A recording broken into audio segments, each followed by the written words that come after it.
Community Affairs Legislation Committee. I begin by acknowledging the traditional custodians of the land on which we meet today and pay my respects on behalf of the committee to their elders past and present. And I extend that respect to Aboriginal and Torres Strait Islander people here today. The committee is due to report to the Senate on Thursday, 9 February 2023, and it is fixed Monday, the 23rd of January 2023 as the date for the return of answers to questions taken on notice. The committee would appreciate if senators could provide any written questions on notice to the Secretariat by Friday, 23rd of December 2022. For today's spillover hearing, the committee will hear from the National Disability Insurance Agency from the Social Services portfolio. Under Standing Order 26, the committee must take all evidence in public session. This includes answers to questions on notice. I remind all witnesses that in giving evidence to the committee, they are protected by parliamentary privilege. It is unlawful for anyone to threaten or disadvantage a witness on account of evidence given to a committee, and any such action may be treated by the Senate as a contempt. It is also a contempt to give false or misleading evidence. The Senate has endorsed the following test of relevance of questions and estimates hearings. Any questions going to the operations or financial positions of the departments and agencies which are seeking funds in estimates are relevant questions for the purpose of estimates hearings.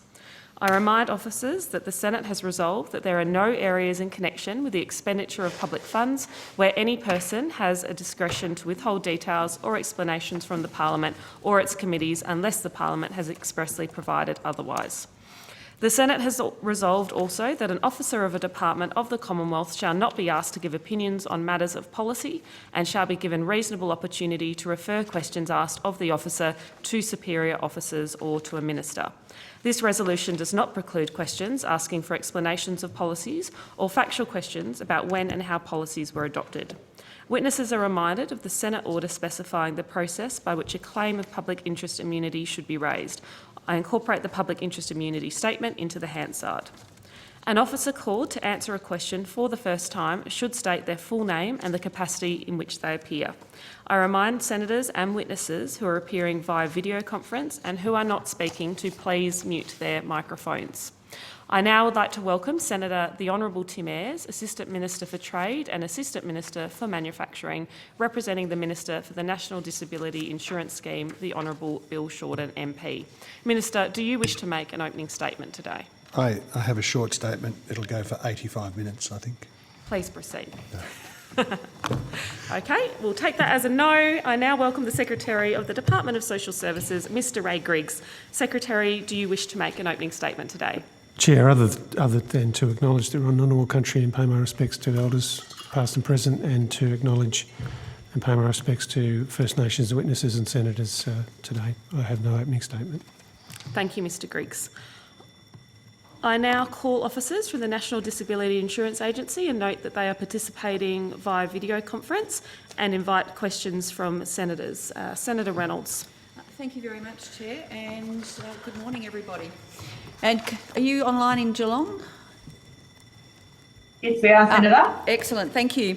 My first lot of questions go to the monthly summary and the quarterly updates. Unfortunately, the November summary is not yet on your website, so the last one was October. Have you got the updated figures for those 5 figures that you have on that? We're just not getting them for you now, Senator. They are due to go up tomorrow. Yeah, I thought that might be the case. So if you can get those figures and just run through them. Senator Reynolds, apologies. We just have media in the room, so I just have to read sure. a quick spiel. The media have requested permission to film and take photographs of proceedings. Except the committee is agreeing to this. Yes. I remind the media that this permission can be revoked at any time and the media must follow the direction of Secretariat staff. If a witness objects to filming, the committee will consider this request. The media are also reminded that they are not able to take images of senators or witnesses' documents or of the audience. Media activity may not occur during suspensions or after the adjournment of proceedings. Copies of Resolution 3 concerning the broadcasting of committee proceedings are available from the Secretariat. Senator Reynolds. Thank you very much. And did that give you time to get those figures? So could you just run... Fantastic. Can you just run through then for November what the first one is, which is the paid supports to participants? David Gifford, Acting Scheme Actuary. The paid supports for participants for the month of November 2022 were $2.97 billion. Sorry, $2.97 billion. Okay, thank you. And what's the percentage increase? 25% relative to November 2021. Okay, so it's 25% increase. And so what's the second one, the year-to-date financial expenditure? $14.03 billion. And what's the percentage increase on that? 27%. Wow, okay. And the next one, which is as at the month, how many participants in the scheme? 567,417. And what's the percentage increase? 15%. Okay. So that's an increase of nearly 7,000 in a month. Okay. And the average annualised payment per participant? 57,400. Okay, so that's gone up. And what's the percentage increase on that? 5%. 5%. And the last one, please. When the same group last year, what was that number in November? 60,300. Okay, so that's up as well from last month. And what's the percentage increase? 10%. 10%. Thank you. So just confirming, the end of September, there were 554,917 active participants, and now there is 567,417. And now that doesn't include the early connection numbers, does it? That's correct, Senator. So what was the number now for early connections on top of that 567,000? I think I'll just might take a little bit of time to get that piece of information. Thank you. In September, it was 14,484. So, yeah, if you could just let us know so we've got a total, that would be terrific. Thank you. Okay, now I'd like to come to where we left off at the last estimates. And we were discussing Minister Shorten's speech at the Press Club the month before, where he introduced a range of new terminologies in terms of cuts. And the Minister at the table at the time, Senator Farrell, despite what I would refer to affectionately as his Uncle Arthur routine, managed not to answer the questions. So, Minister, I'd like to come back to that. So, the Minister Shorten, said that he was going to moderate costs and then talked about a different range of cuts. So, if I could just go through, first of all, Minister, what cuts was Minister Shorten referring to when he and the then Leader of the Opposition said that they would stop the cuts before the election? I'll just say firstly that, I don't think that's a fair reflection on the evidence that was given at the last. I've got the Hansard here. At the last estimates, I don't think that sort of pejorative labelling assists. Senator Farrell's. Can I just read out the Hansard? I don't think that pejorative labelling assists, and also have had an opportunity to review Minister Shorten's comments, and that I think the way that it's that you've just characterised it really is cherry picking. What Minister Shorten said in that speech, in a section entitled "Moderation of Growth, Curbing Growth, Not Cost Cutting," yes, is what he said. Not cost cutting. So the third principle that is guiding our mission to fix the NDIS, moderation of cost growth, curbing growth in cost rather than blunt force cuts that are not strategic.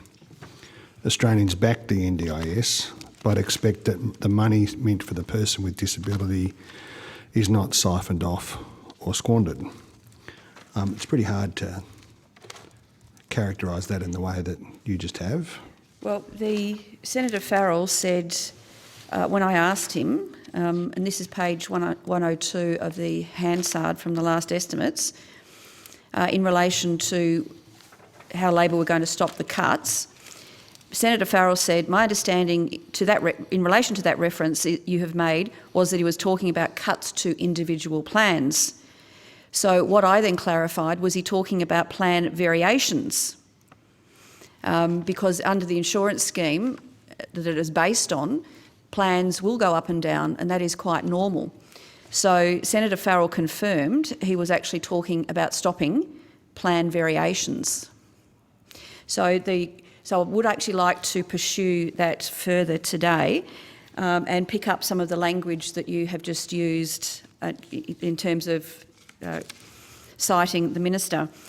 So he did say, and I think we both agree that he did say in the speech, his speech itself was called Moderation of Growth, Curbing Growth, Not Cost Cutting. So the question is, how do you moderate growth when there's two cost drivers of the scheme? You either moderate, i.e. cut the number of participants, or the average payment per participant, which we discussed at some length, are the two drivers of the scheme costs. So could you explain, Minister, what moderation of cost growth means in a policy sense and in an operational sense in terms of what guidance has been given to the NDIA, and how do they, in a policy sense, administer moderation of cost growth? I think, on my reading of that speech and my understanding of what's going on here, and it may be that the department can add more, or it may be that you're going to need to put some of these questions on notice. I think fundamentally all of these issues are under review. It's okay. Thank you. I think Minister Shorten in his speech pointed to some initiatives, I think a total of $137.7 million to better safeguard the scheme from fraud risks. That initiative, at least, spelled out in the speech, but the independent expert review pilot is carefully working through the business of making an assessment of how to deal with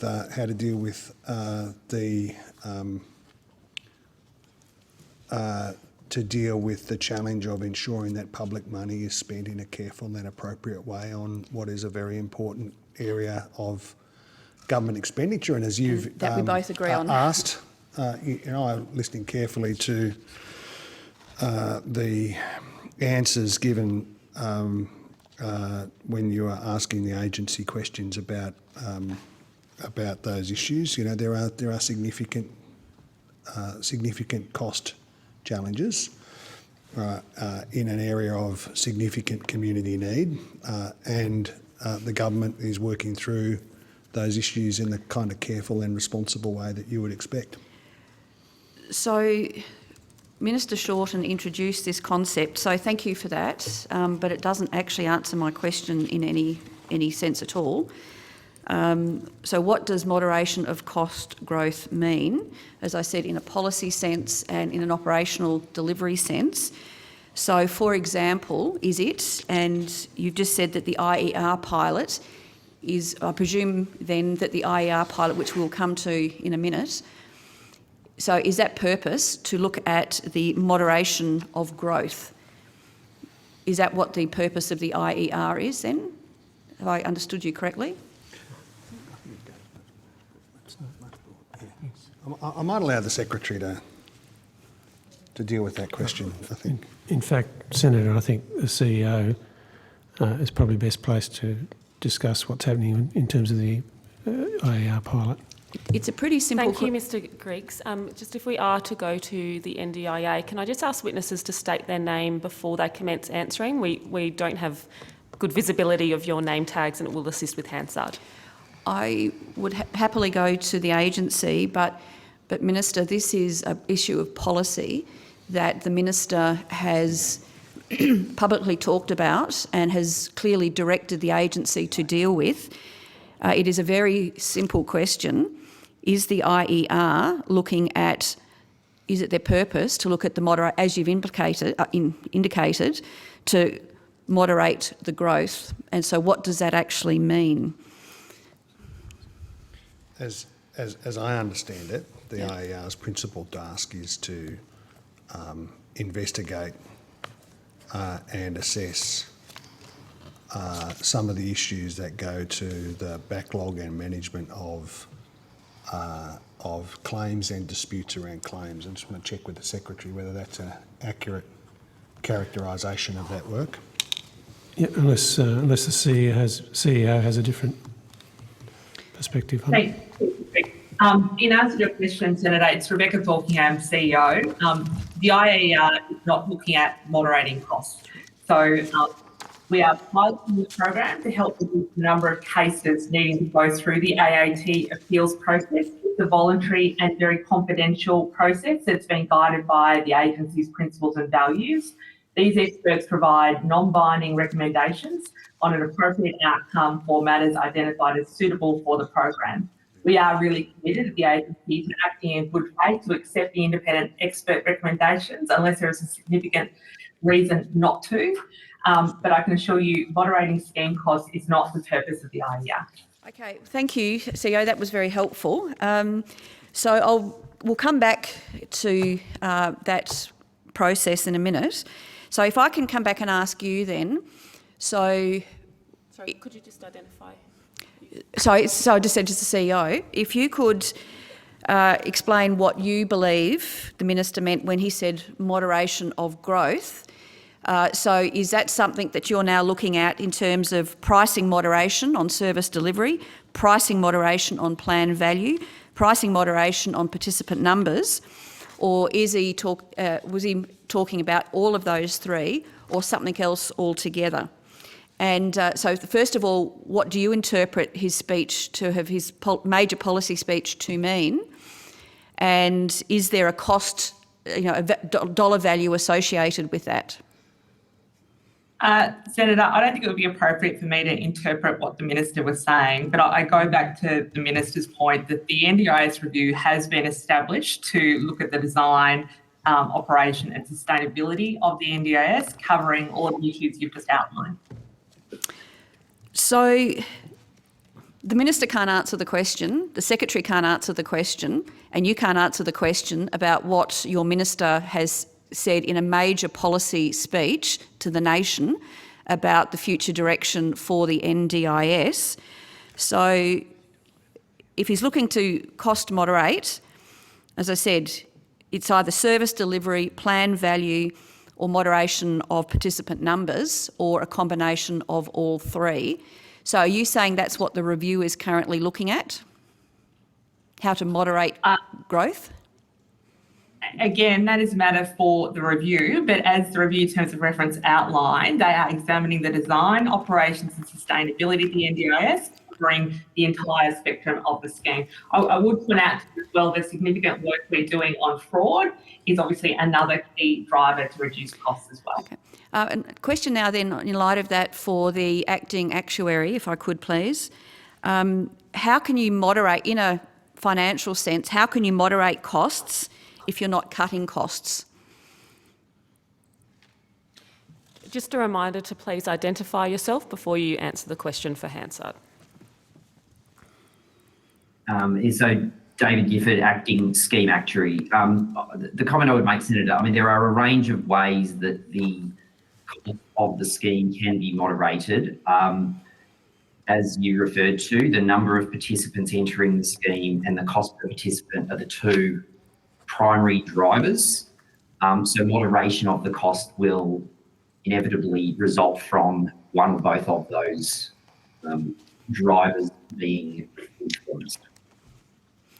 Okay, thank you. So to moderate costs, you either, as you said, to make any significant change, you've either got to moderate the participant numbers or the average cost per participant. Correct? That's correct.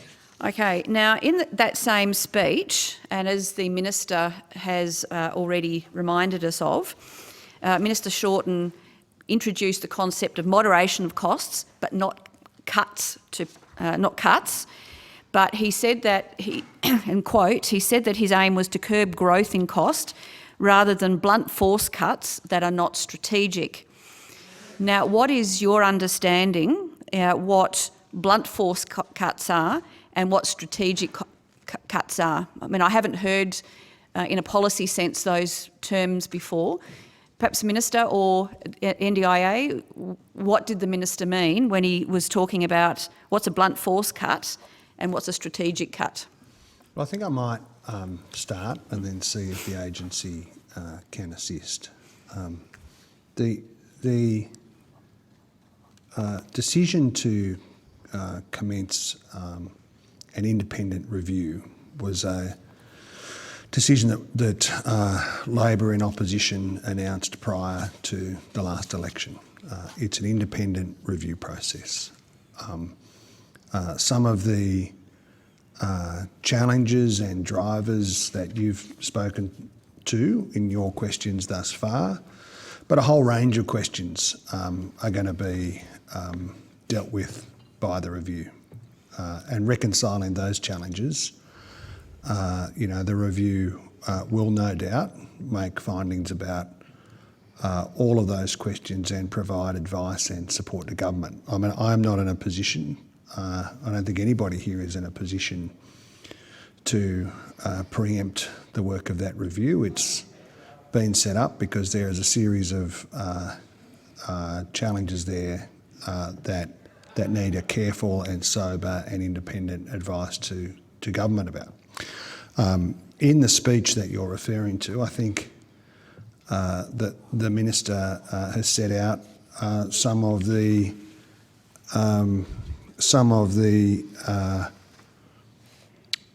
principles, some of the approach that he's taking at a very high level to those questions. But the review is independent. He has, as I indicated earlier, set out in specific terms one measure, and that's the $137.7 million that goes towards managing fraud risk, which is a significant overhanging issue from the last government.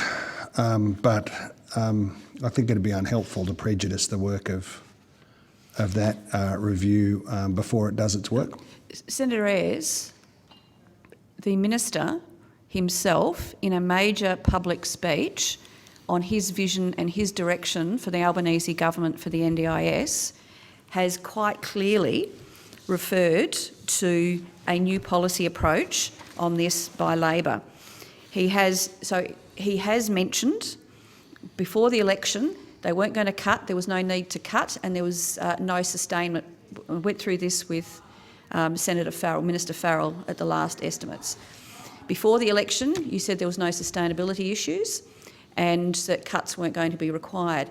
Now the Minister is saying we do have a sustainability issue, which is why he had to ask for $8.8 billion extra in the last budget just to fully fund the NDIS, which we've just heard in the numbers is still significantly growing. So in that speech, the Minister said major change of policy and position is that cuts were needed.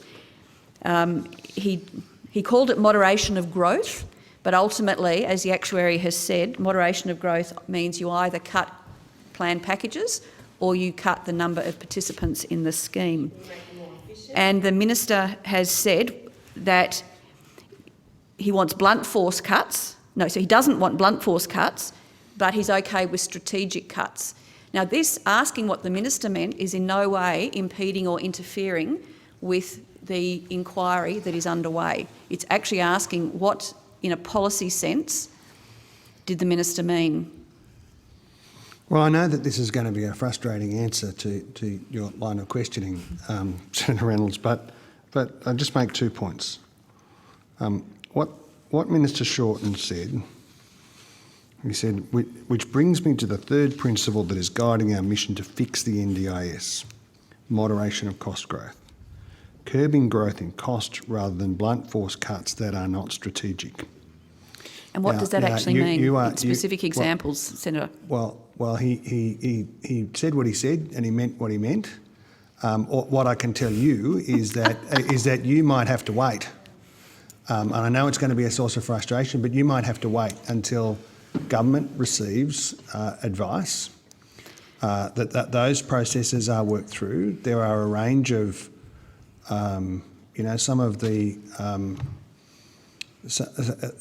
the most thoughtful and experienced people in the sector will be engaging with these issues in a way that they have not been engaged before, and that process will result in the government making some announcements. Now, I'm not in a position today, and the minister would not be in a position today to outline that for you. He's generously set out in a speech some of these issues. He's pointed to some specific initiatives, but on my reading of what's in front of me here, he is set out the independent review process, and that's the process that we're going to be working through as a government. So, in summary, Minister Shorten has given a major public address about a significant change of policy approach by the Labor Party and by now the Labor government.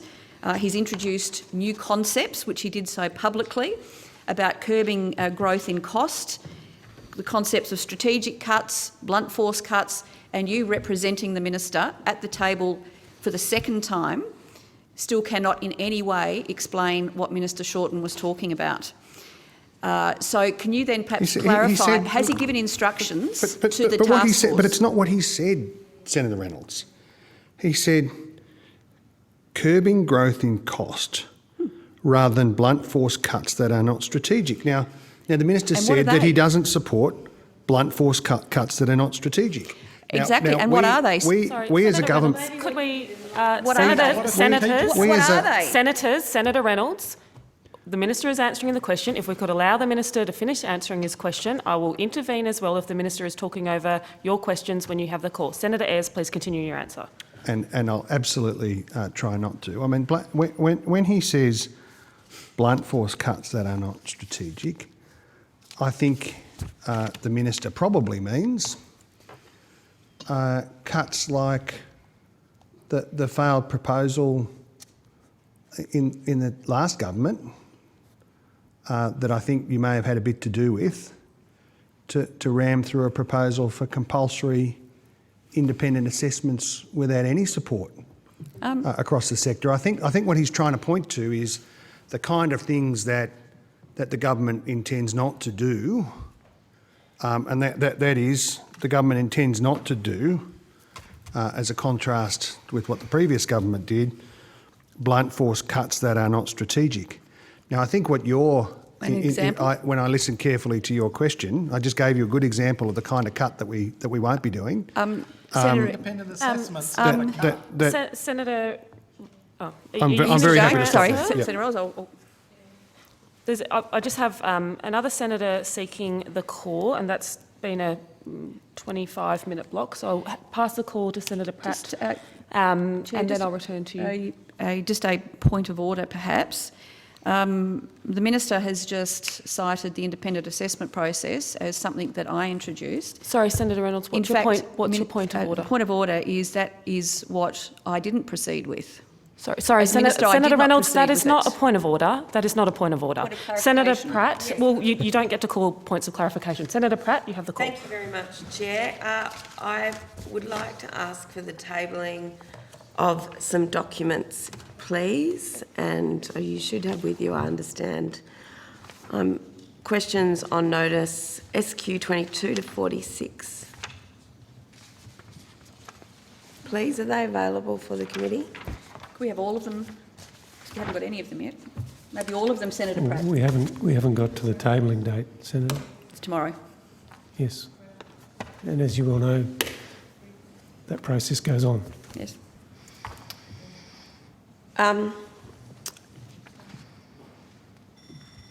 Well, so that information is tabling, is the due date.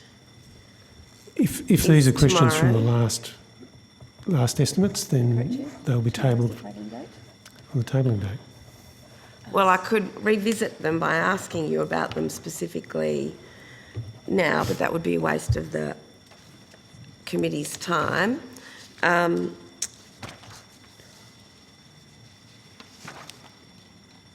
May I have, please, the information that you should have readily at hand because it was prepared for tabling tomorrow.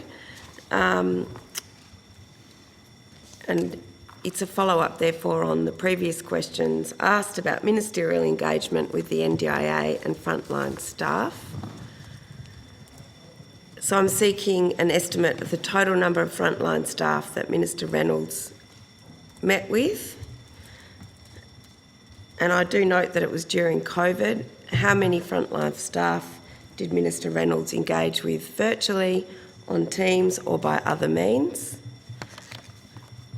And how many frontline staff has Minister Shorten met with since being sworn in, based on the visits he's made to NDIS officers, please?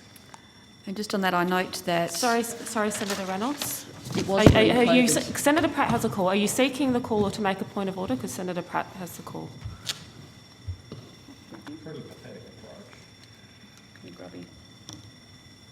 Senator Pratt, had you concluded asking your Yes, question? I've asked those questions. Okay, so can I put that... That's for the to agency. Yeah. Hi, Liz Neville here, Acting Deputy Chief Executive Officer of the Government Engagement and Legal Group. Great, thank you. So can I ask you to restate the question?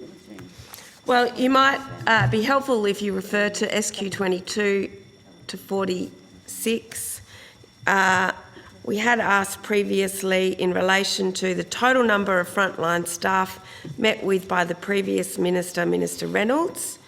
I do note it was during COVID, and so I'm seeking for evidence and data around the frontline staff she engaged with both in person and virtually, or by other means. Or you can just ask me. The information I have to hand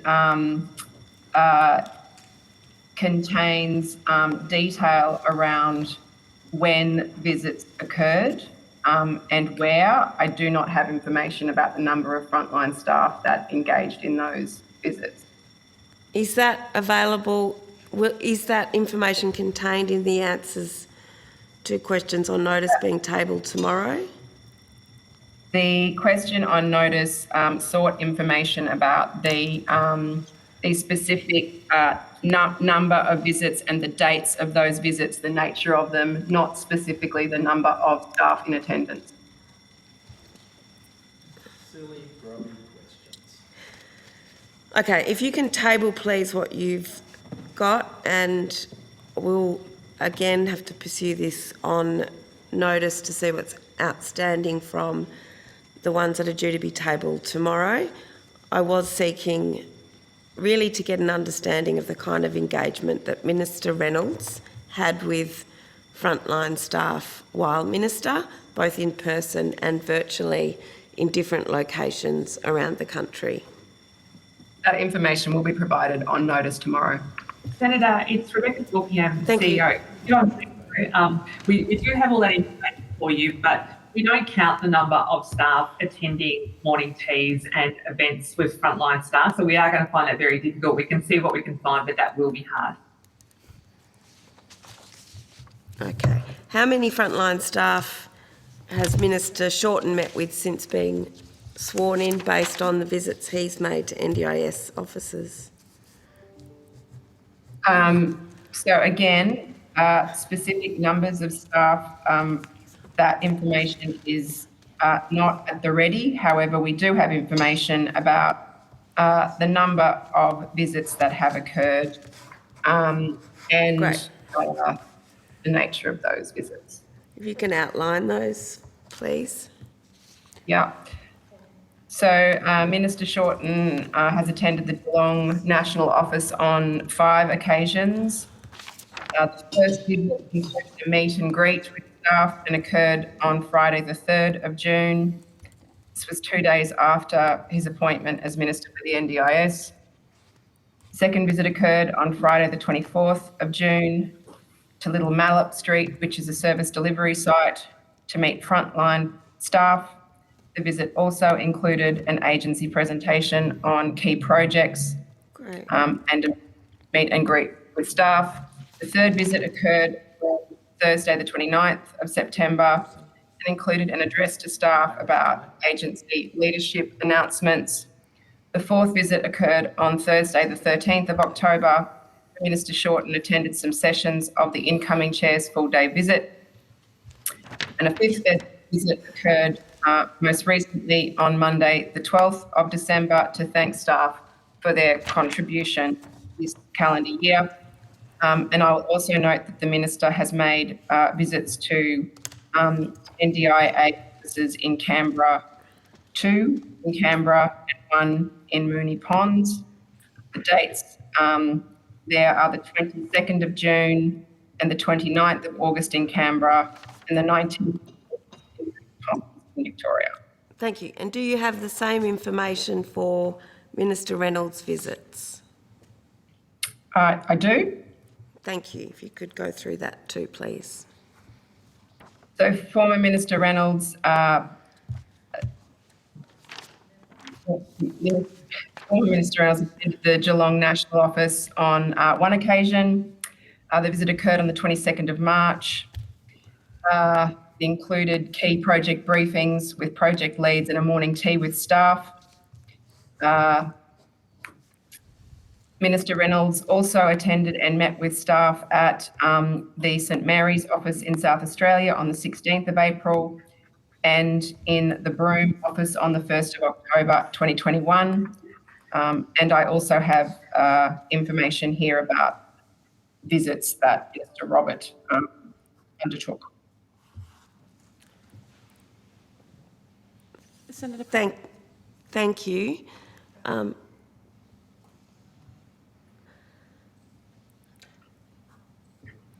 you ready to move, Senator? Senator Steele-John is also seeking the call, so I was just Okay. trying to get a sense from you if you were coming to the end of your questions or if you were still Look, going. I was keen to see how many constituent inquiries that have been referred, but we can perhaps deal with that later.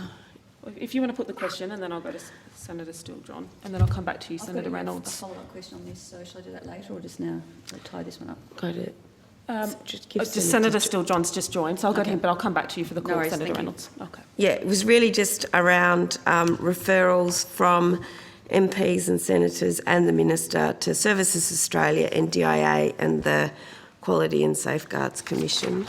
Thanks.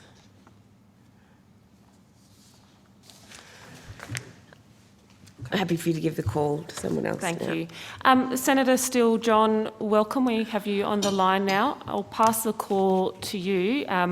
With senators' agreements, we'll do 10-minute blocks now that there are multiple senators. Are people comfortable with that? Yep. Okay. Senator Steele-John, you have the call. Thanks very much, Chair. I want to begin by exploring some questions with the agency in relation to the DES Connect program. Which organisations has the NDIS consulted with in the establishment of the NDIS Participant DES Connect program?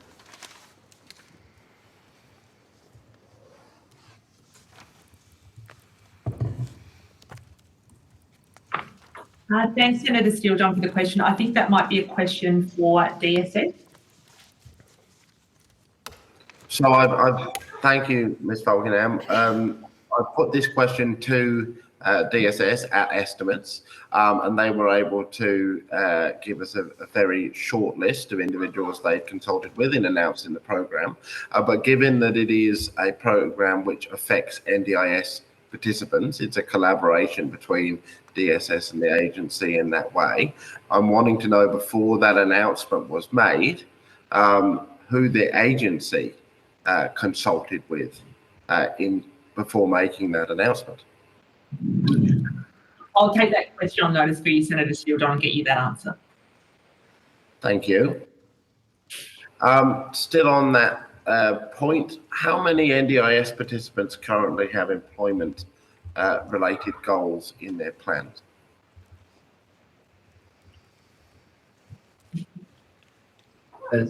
Senator, we'll do our to access that information during the session, and otherwise we'll take that on notice, if that's okay. Okay. In a related question, can you tell me how many NDIS participants you are hoping will participate in the DES Connect program?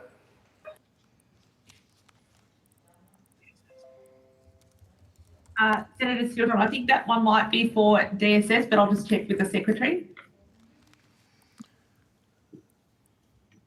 Senator Ray Griggs, Secretary of DSS, I don't have officers here to answer that question, I'm afraid, so we'll have to take that on notice. I'm sorry, but this program has been presented as a key initiative of the NDIS and of DSS.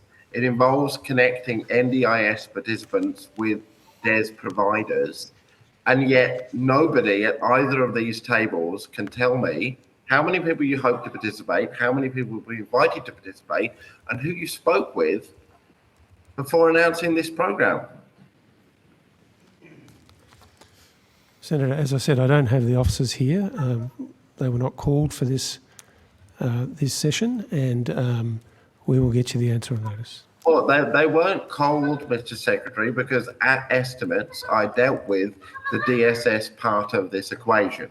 Okay, I'm now looking to find the agency's half of this equation, which is very precisely how many people the agency hopes to participate in the program. Surely somebody in one of these tables can answer that simple question.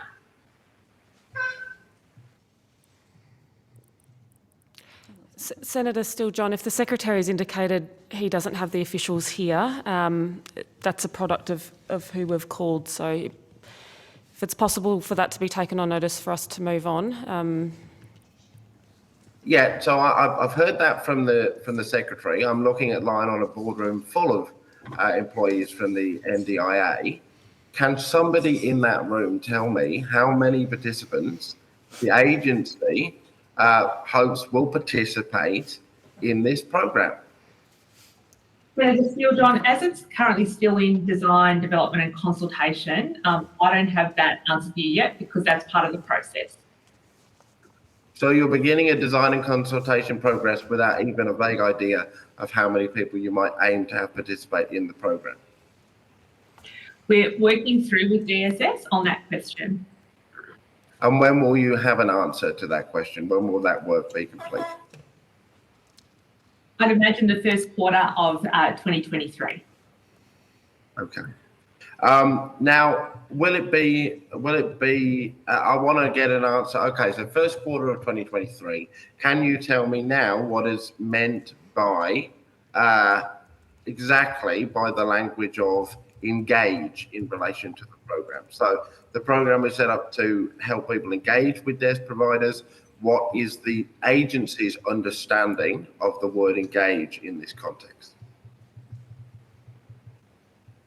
Again, Senator Steele-John, that's a matter for DSS.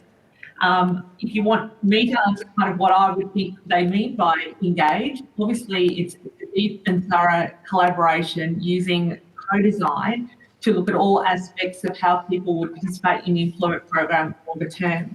But as I said, we are in that development stage with DSS. So will this engagement be compulsory?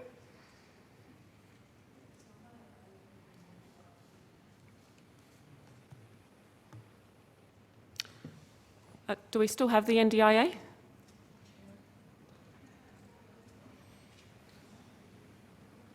Hello? Can I confirm we have the NDIA No. Have we got you back, NDIA? Yes, we're back. Okay. Senator Steele-John, could you put that question again, please? Yeah. So will the engagement of the NDIS participant in this program be compulsory? No, Senator Steele-John. Rebecca Falkingham, CEO of the agency. It is voluntary to see how better access to DES supports will work. It's not compulsory engagement. So what happens if a person chooses not to participate? I'm sorry, Senator Steele-John, that's also a design question for DSS. We would have a strong view in the agency that that's a matter for one of our participants to make that decision. But again, that's a design matter for DSS. Well, at estimates, again, with the greatest of respect, at estimates, the relevant DSS officials made it clear that they considered that they were in a process of design with yourself in relation to the program and could give me answers to these basic questions. So from the DSS side of this equation, some of these aspects are clear. So can I ask you at least to give us an idea of what you imagine happens if a participant begins to engage, starts, and then at some point before conclusion, opts out? Thanks, Senator Steele-John. Rebecca again. My view from an agency perspective would be that we would speak to the participant, understand kind of why they've reached that point, respect their view, and work our way through what other alternative supports might be of use. So it would not be from the agency forced on to continue if it's not in their best interest, and that there are a whole range of, and as you would know, every context will be slightly different, but we would take a position as an agency. We work, we respect the person with disability at the centre and make sure that there's nothing that we could do further to allow that person to continue to engage. But if we've reached that point, no one will be forced to continue to participate. And before I pass the mic over to another one of my colleagues, prior to the Minister's announcement of this programme publicly, so prior to the public announcement, when was the agency first approached about the DES Connect proposal? I'll get you the exact date, Senator Steele-John. My understanding it was in the lead up to that announcement, but how close, I'll get you the exact date. Okay, thank you. Thanks, Senator Steele-John. Senator Reynolds. Thank you very much, Chair. If I could just pick up from Senator Pratt's questions. When those questions were put on notice at the last estimates, I did ask for the context to be provided by the NDIA in terms of, during my time as Minister, obviously Victoria was in lockdown, and also West Australia was for a large part of that as well. So could I just ask the NDIA to ensure that that context is provided in both sets of answers, please? Because that context is highly relevant to the question. We can definitely do that, Senator Reynolds. Thank you. Before I come to the the IER pilot, can I just come back to the numbers that the acting actuary provided for the month of November? So having a look at the trend, so the year-to-date financial expenditure is 14.03 billion, which is up 27%. Can you tell me, based on this last month's growth, is that within the gross projections for the October budget, or is that exceeding what was expected in the forecasts? Senator, I believe it does slightly exceed the forecast from the June projection. Could you please take that question on notice, and if you could provide a month-by-month breakdown of the numbers that underpinned the last budget for the NDIS, for the scheme costs themselves, not for the agency running costs, and what the projections were for the increase by month.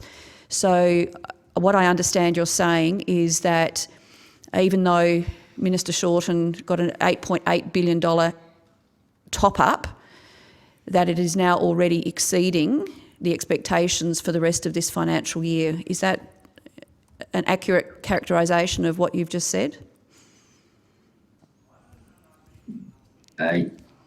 Yes, Senator, the year-to-date expenditure does slightly exceed the forecast. I'll take on notice the specific month-by-month figures.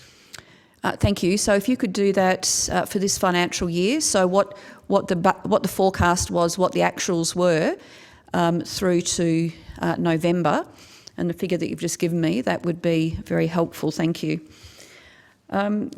Also, just to wrap up the discussion about the Minister's new policy concept, blunt force cuts and strategic cuts. Minister, given that you're unable to explain them and the NDIA was not able to explain them either, can I ask, are those concepts, have they been put to the task force, for the task force to review what the Minister is seeking in curbing growth in cost, what an example of an unacceptable blunt force cut would be, and also what an example of an acceptable strategic cut would be in the Minister's mind? And so has any direction about that been given to the task force, do you know? Well, I think it's a very difficult question to answer because you're not characterising what the Minister said in a fair way. What he said curbing growth in cost rather than blunt force cuts that are not strategic. That's what I just said. No, it's quite different to what you just said, Senator. What you invited was a discussion about strategic cuts. And what are they? Not a concept that the Minister introduced in his speech. What he was critical of was blunt force cuts that are not strategic. And what are they? He went on to say, well, I did invite you to consider one of the efforts at a unstrategic blunt force cut that you proposed but could not make in the last government. He did go on to say subsequently. But with respect, Minister, you are the government now, and the Minister has said that this is his Reynolds. policy profile. You've asked for a characterisation. Senator Ayres, I'm speaking. Senator Reynolds, you've asked the Minister for an answer to the question. I ask that you allow him to finish his answer and then the call will be yours. Can I just make this, I'll make it a simpler question then. So the question is, have the concepts in the Minister's speech been referred to the task force for them to review what the curb of growth in cost means? Because that seems to go to the heart of what the task force is about. So that's my question. Well, the scope of the task force's work, I think, was dealt with in a previous answer to a question by a representative from the agency. That's what they'll consider in terms of their work. I don't know whether they've been provided with a copy of the Minister's speech or not, but I'm sure all of these issues will get a thorough working over in the deliberations of that. So that is a yes? Work. So that's a yes? Could I just add, yes, Senator, Secretary, that Professor Bonahady, one of the co-chairs of the review, was present at the speech? So that's a yes? No, the task force... I'm trying to give you some context. Okay. I don't know. As you know, the task force works under PM&C. It doesn't work under the absolutely, portfolio. And as you know, at estimates, when I asked them the same questions, they referred it through to DSS and the NDIA. So if you could take that on notice as a specific question, is the task force reviewing the concepts and how are they interpreting the Minister's direction for curbing growth in cost, no to blunt force cuts and yes to strategic costs, and how the task force is interpreting that? We'll take it on notice and refer it to the task force. Thank you. If I could then move now to the Independent Expert Review Pathway Pilot Program, please. Probably questions for the NDIA, I suspect. So first of all, can the department outline the work undertaken to date for the pilot program? Thanks, Senator.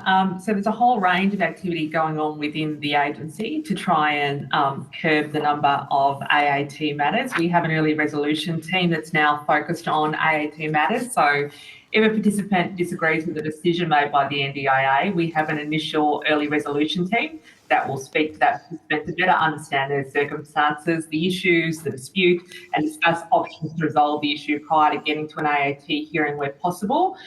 We are in pilot 1's phase at the moment with the independent expert review, and as you'll be aware, that's being led and guided by Graham Innes. So we are piloting, as I mentioned earlier, to help reduce the number of cases needed to go through the AAT appeals process. It is a voluntary and very confidential process. Independent experts are being appointed, and we obviously get significant advice as to who those experts should be. If an NDIA participant does not accept the independent expert recommendation, their existing AAT rights and application will remain in place and will not be delayed. We are using this process to help inform more broadly a change of focus in preventing matters from progressing to the AAT. To give you some numbers in relation to the pilot stage 1, as of the 13th of December, we've had 25 invitations accepted by the independent expert review. 18 matters were referred, have been referred already. 4 cases are in the pipeline for referral. We're just waiting on some evidence. The rest have been resolved or withdrawn. Can you just, can you just stop there for a sec? Can you just explain 25 invitations accepted? What does that mean? So, invitation for what? Sorry. To the IER to have a look at those cases. Okay, so can we just, in simple language, so 25 cases have been referred to the IER. 18, is that 18 of the 25? That's right. 18 of the 25 have been accepted, is that right, by the IER? They've been referred formally with all the evidence for the review to commence their work. Okay, so 18 reviews are underway and another 4 are proceeding. Yep, so just waiting on some final evidence. They're pretty close at the moment and the rest have been resolved or withdrawn. Okay, so 3 have been, out of the 25, 3 have been resolved or withdrawn, 18 have been accepted for review and 4 are underway as well. Yeah. Okay, thanks. Keep going. So we've had 17 recommendations made by the independent experts so far. 13 have been accepted, 4 are pending. They've only been received in the last 5 days. So 9 cases have been resolved in full with the independent experts' recommendation accepted by both the participant and the agency. Sorry, Ms. Bockingham, can you, so the 17 recommendations made, were they made in relation to 17 individual cases or were they recommendations for reform by the NDIA in terms of your processes? No, they're about the individual cases. Okay. Senator Reynolds, I will be seeking to pass the call to Senator Steele-John shortly. Okay. So keep going and then we'll come back to this in the next rotation. Sure, thanks, Senator. As I said, 9 cases have been resolved in full and we're about to commence phase 2 with obviously a softer start over the holiday period. We've recently appointed another 13 independent experts. And who are they? So can you tell me who all the experts are? I don't have the list in front of me, but we can get that for you. It is on our website. So, okay, so are they, who's appointed, who identified them and appointed them? What's the process? And are they paid positions? And what were the qualifications for them? It's Liz Neville here, Acting Chief Executive Officer for Government Engagement and Legal Group. The Oversight Committee, led by Graham Innes, was responsible for selecting and appointing the independent expert reviewers. So that has been managed by that committee. Your subsequent questions... are they paid? Are they paid or is this a voluntary? They are remunerated, yes. The reviewers are remunerated. How much? All right, Senator, sorry to interrupt. Would you be able to answer that question and then I'll pass the call to Senator Steele-John. I will return to you, Senator Reynolds. Thank you. So do you have the figure there for the I don't remuneration? have the figure. I'll return it to you before the end of the session, Senator. Thank you. Senator Steele John, you have the call. Can I just clarify one yes, Minister. question? Senator Reynolds, the question on notice, I think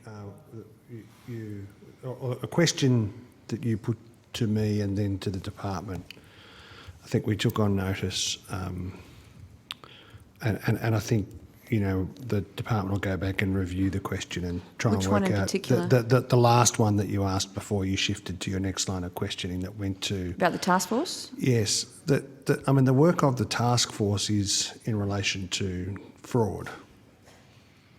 And the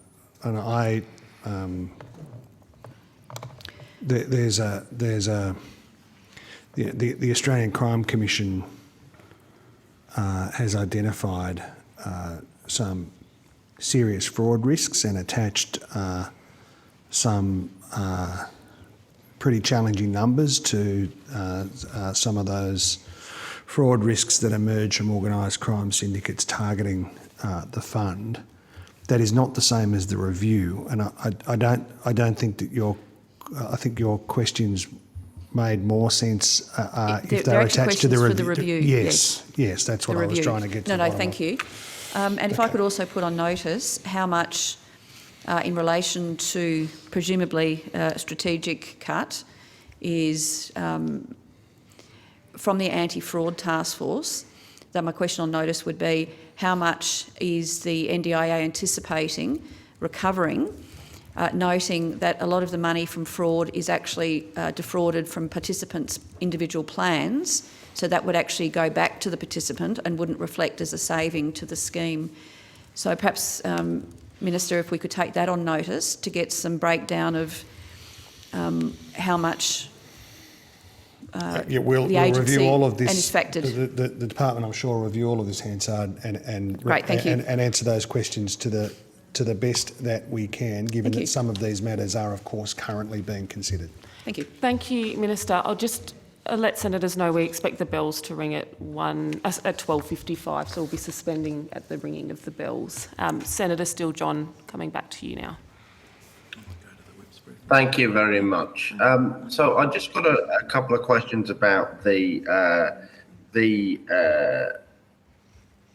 team that sits underneath a person by the name of Mel Woodburn. Is Woodburn in the room today?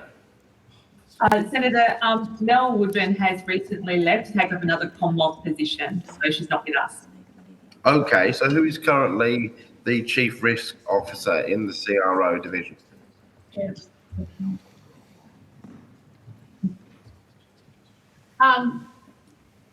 Senator, it's Nicole Westbrook here, the CFO.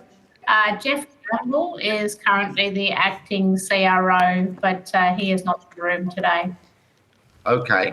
All right. So can I confirm? So Mel has moved on to another position in the Commonwealth. That's correct. Yes. Okay. So in terms of the rest of the division, is a Mr. Jason Ryman still within that division? Yes. That's correct, Senator Steele John. In the position of BM, head of BM compliance program? I understand he's acting in that position, Senator. He's acting in that position. That's correct. When will that period of time come to an end? That recruitment is actually in train at the moment, so we expect decisions on that early next year. Is that the recruitment that ended, I believe, on the 30th of November? No, Senator, this was the round of Band 1 recruitment that actually commenced before I commenced, so it was a broader generic round. Okay, and Mr. Scott Britton, is he also still employed in that division? Yes, he is, Senator. Still in the position of BM Fraud Intelligence and Investigations? Yes, he is. Okay, and how long has Mr. Britton occupied that role? I'll have to take that on notice. Sorry, Senator Steele John, that's well before my time. All right. Are you aware that these two individuals, so Mr. Ryman and Mr. Britton, recently gave evidence to the Royal Commission into Robodebt? Yes, I am, Senator Steele-John. And I believe that there has been a job advertisement posted on the 14th of November for a position in Mr. Ryman's branch, and it reads that the NDIA is seeking an assistant director of behavioural insights to work exclusively on projects that address, this is a quote, address potential and actual non-compliance by participants and providers. Is that correct? That's correct, Senator Steele-John. So we have at the moment two people who have just given evidence to their signature roles in the design of key elements of the so-called Robodebt scheme, now under investigation by the highest investigative body that the Commonwealth has the ability to commission. The agency has recruiting for an additional individual to support Mr. Ryman in that role. Is the agency concerned that two such significant contributors to the Robodebt program are now, well, still currently in significant positions of management and responsibility in these relevant divisions of the agency? Senator Steele-John, I don't think it would be appropriate for me to comment on individual employment arrangements within the agency. I do want to point out, though, that I would not be linking that role and that position in relation to any of the practices we saw through Robodebt. That would be abhorrent to me. Compliance activities that we conduct in this agency will be ethical and consistent with our commitment to focus on the welfare of participants at all times. Fraud, as you know, is a significant contributor to NDIS waste, and we are very much focused on that. I'll give you some good examples of using behavioural economics to nudge providers when they are often getting just making errors. It's really important to us that we are educating both participants and providers all the time about compliance to ensure that the money is going to where it should be, which is directly to participants to deliver on the goals of their plan. So we do use behavioural economics in those types of ways, which is more about educating and informing people. But I don't for a second want you to think that any of the practices that we have seen through the Robodebt issue will be replicated in this agency in any way. Well, they absolutely should not be, given the harm that they have done to people, and that those practices are now under investigation. However, it is a reality, as you've confirmed today, that two individuals who were deeply involved with the key design elements now under investigation are currently employed in that relevant division. And it has been reported in the Saturday paper that Mr. Ryman, for instance, when given the opportunity to provide feedback to draft changes in relation to the former independent assessments program in January of last year, not only failed to raise the broad concerns with the independent assessments program, which eventually led to its cancellation, but also saw an opportunity in the relevant proposed changes to, and I'll quote directly from the article, to set out ordinary living expenses on goods and services that the Minister could consider more appropriately funded or provided through state and territory services. And that funding not used for these purposes, the clear reference amount spent in the contravention of this subsection has the opportunity to be raised as a debt, as a positive debt. So this is somebody who not only played a key role in Robodebt, but then looked at independent assessments and saw the opportunity to bring key elements of Robodebt to the NDIS. And now they're sitting in an active role in your compliance team. Senator, if I may, I do not agree. I do not disagree with any of your concerns around the robo-debt and what we are hearing through the Royal Commission. But you would understand, as the CEO of this organisation, I also have obligations in relation to providing people both natural justice and looking at issues of wellbeing. So I absolutely can give you confidence that those processes through robo-debt will not be replicated in any way within this agency, but I won't comment on specifically on those individuals because there are appropriate processes and review, and we await the final recommendations of the Royal Commission. Okay, I'll pass back to you now, Chair. Thank you, Senator Steele-John. Senator Reynolds, I'll come to you for 10 minutes and then we'll come back to you, Senator Steele-John, for the last 5. Thank you. Thank you very much. Can we pick up with NDIA and with the IER? I just asked a question about remuneration for the panel members. It's Liz Neville here, Acting Deputy CEO of Government Engagement and Legal Group. There were a number of questions there. I think I took away, Senator, the names of the independent experts are Emeritus Professor Ron McCullum. Actually, look, thank you, Liz, given the tight amount of time, perhaps if you could forward them through to the Secretariat, and because I've got some more questions. So there's 16, is that right now on the panel?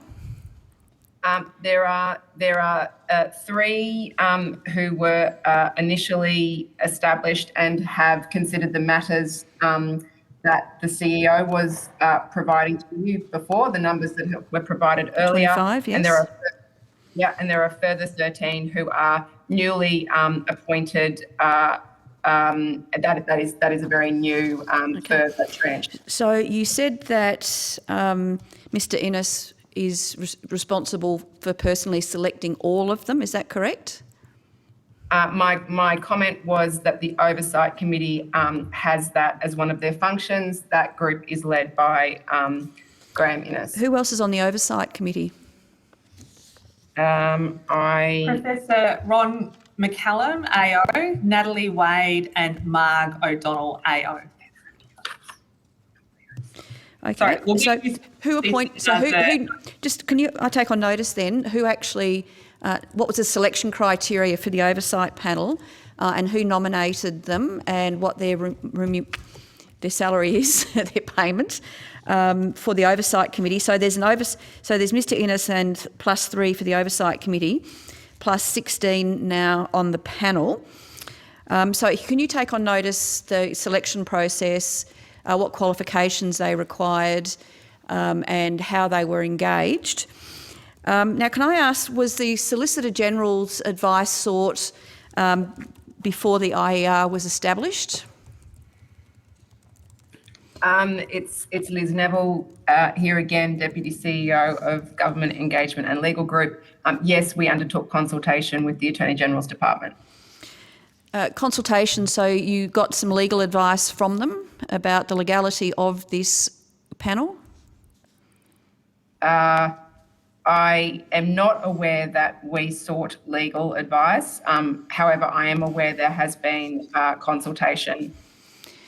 Secretary, did DSS seek any legal advice on how this panel could operate legally?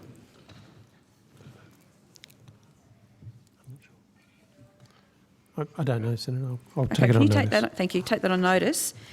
Now, so the panel so far, the first 3 expert panel members have had 25 underway. Now, I note that Minister Shorten said on the 10th of December, issued a press release saying that almost 60% of the NDIS legacy appeal cases have been cleared. So what was that 60% comprised of, and where did the 25, where do they fit into those numbers? So we can, some of that we will have to take on notice for you, Senator, but just to clarify my earlier point, the Oversight Committee is chaired by Mr Graham Innes AM, and there are 8 independent members. That includes Jean Cochin, Mary Mallett, Miles Brown, Sam Delisle. Sorry, CEO, that wasn't my... I appreciate the advice, and if you could provide that on notice. But actually my question was specifically about the 60% of NDIS legacy appeal cases that the Minister said on the 10th of this month had been cleared. So what number does the 60% comprise? And how do they relate to those that are now before the 25 that have gone before the expert panel? What is the correlation between them? So Liz Neville here, Acting Deputy Chief Executive Officer for Government Engagement and Legal Group. I'll hop in. That is a reference to the number of legacy or older cases that have reduced. Which was how many? It's the overall case numbers have reduced from 4,501 at 27 May to 4,033 at the 30th of September. I can advise that overall caseload figure has come down to around 3,800 at the current time. In fact, that's 3,789, and that's a 15.4% reduction in the overall caseload since May. The legacy AAT matters. And how old are, so when you describe legacy, how old are those? What's the time parameter? They are matters that were active as at May 2022. And there's been a reduction in those matters of around 54%. So 54%. And how many cases were defined as legacy that relates to that 60%? Sorry, my apologies. The legacy caseload matters were reduced by 57%. And your subsequent question? So how many numbers? So you've said the total cases, which was a 15% decrease from 4,501 to 3,789. So that was the total amount of cases. But the Minister claimed that there was a 60% reduction in legacy cases. So what were the numbers in May for the legacy cases, and what were the numbers after the 60% reduction? The number of legacy cases as at May 2022 was 4,501. The number of matters reflecting that reduction of 57%. It was about 2,300 cases, Senator, that were solved since the change of government. We can get you a full breakdown. Can you get a full breakdown of that? Because so that's been through the sort of regular processes of the NDIA, and in terms of your engagement with the AAT. And so of those cases, only 25 have actually gone through this pilot process so far. And the rest have gone through the normal process. That was, as I mentioned earlier, Senator, that was always the intention, that the pilot needed to be worked through by putting people with disability at the centre of the design. As I also mentioned, we've got a lot of work active in the agency around early intervention, to be able to get on the phone straight away to someone who has a dispute with the agency to try and resolve that matter. I was going to mention to you that phase two, I was getting to, my last question was, is having a softer start over the January Christmas period, but we're expecting 220 matters in phase two to be referred between December and February, and a further 750 matters in phase three. So the total of 1,000 matters for the pilot. So just on that, when does phase two and phase three start?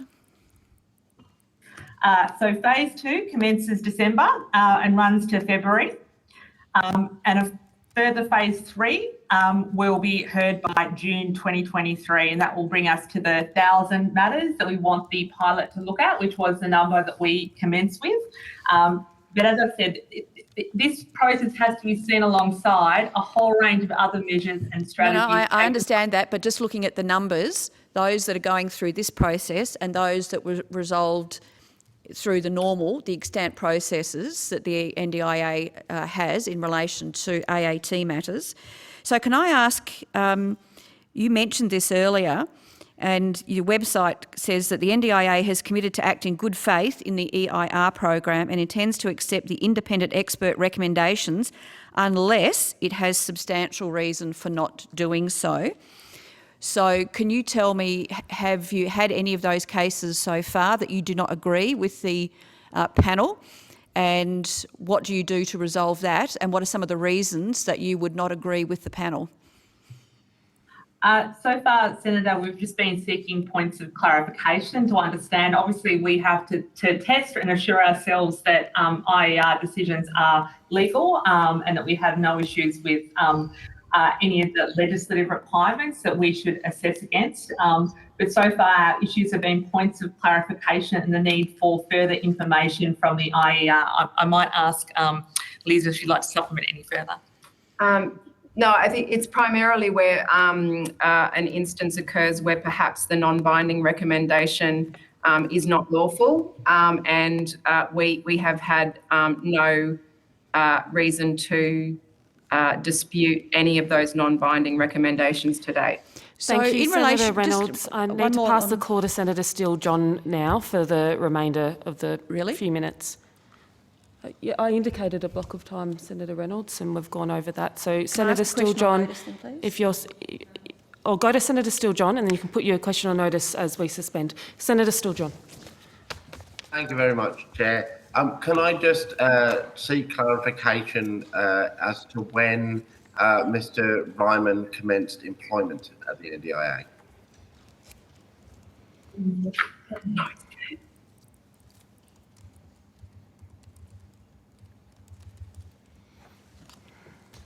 We're just seeing if we can locate that for you, Senator Steele-John. Thank you. And could you also locate for me when Mr. Britton commenced employment at the NDIA? Mr. Scott Britton commenced in the SES compliance role in the NDIA on the 29th of May 2017. Okay, excellent. And any luck with Mr. Ryman?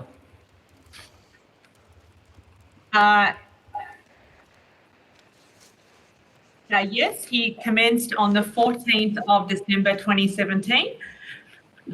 Okay, thank you. Chair, can you advise me who is repping the government on the table today? I can only see the back of their head. Yes, Senator Steele-John. Senator Tim Ayres is at the table alongside Mr. Griggs. Thank you. Minister Ayres, I'll just bring your attention to an article published in the Saturday paper on the 26th of November by an extraordinarily well-versed journalist in the area of robo-debt, one Mr. Rick Morton, who has written an in-depth article on the potential overlap of individuals involved in robo-debt now working in senior compliance roles in the NDIA. I'm just quoting directly from that article. It was, and this is a quote direct, it was Mr. Jason Ryman who authored the June 24, 2014 paper that went to his then boss of the Department of Human Services, Scott Britton, outlining early concepts for robo-debt. This document, discovered by the Royal Commission into the robo-debt scheme, shows that a core feature of robo-debt was present from the earliest stages, reversal of the onus of proof. Now, Minister, given that you are sat at the table today representing partially a minister in Mr. Bill Shorten, who was one of the key advocates for the Robo-Debt Royal Commission and has made rebuilding trust with the disability community a key priority of his post his taking on of the role, do you agree with me that it is a concern that these two individuals are playing this compliance role at the agency he is responsible for? Well, I just say this, Senator. Firstly, it was this government that called the Robo-Debt Royal Commission, and I've watched the evidence in the Royal Commission as closely as anybody else, and I've read some of the same articles that you're referring to. I listened carefully to the evidence earlier this morning that indicated that those principles are not being applied in any way in relation to some of the questions that you asked this morning. Of course, all of these people that you've referred to, or at least one of them, is a witness in the Royal Commission. There may be others, we've called the Royal Commission as a government. The cards will fall where they may in terms of the Royal Commission's findings, but I listened carefully to the evidence of the CEO this morning that I think was very clear, that went to some of the principles and issues that you've asked about. Minister and Senators, given the bells are ringing, we do need to suspend here to enable senators to get to the chamber. So at this point, I ask that you can continue to put questions in writing on notice, and that now concludes today's spillover hearing. On behalf of the committee, I thank the Minister as well as officers from the Department of Social Services and the National Disability Insurance Agency who have given evidence to the committee today. I remind senators that the committee has agreed that any written questions on notice should be lodged with the Secretariat by Friday, 23 December 2022. The committee stands adjourned. Merry Christmas. Thanks, Chair. Well done.